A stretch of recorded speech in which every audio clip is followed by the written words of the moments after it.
Great multitudes followed him, but hidden among them was a man broken, rejected, and cast out, a man with leprosy.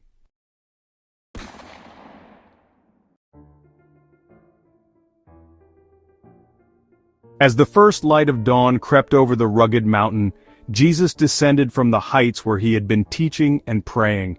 The air was cool and filled with a sense of expectancy, for word had spread of his wisdom and the miracles he had performed.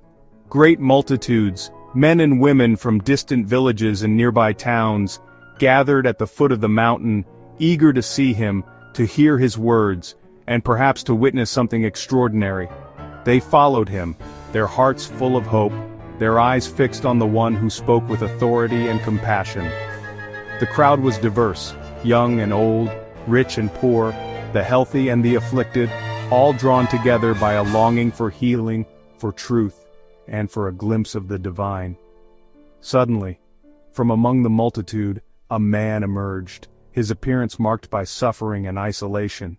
He was a leper, a man shunned by society, forced to live on the outskirts of towns, separated from family and friends, yet, in this moment, he found the courage to approach Jesus.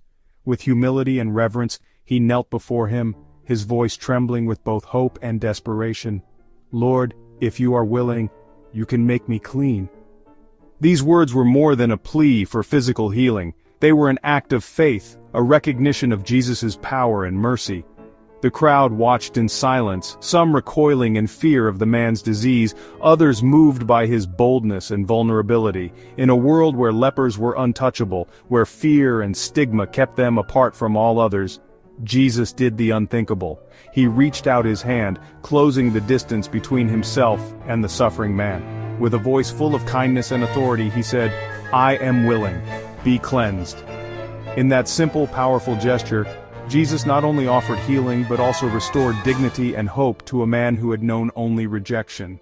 The touch was gentle, yet it carried the weight of divine compassion, a touch that spoke of acceptance, love, and the breaking of barriers that had long divided people.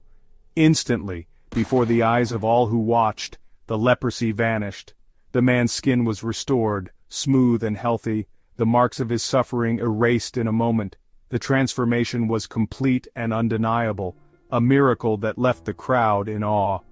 For the man who had lived in isolation and shame, this was not just a physical healing, but a restoration of his place in the community, a renewal of hope and purpose.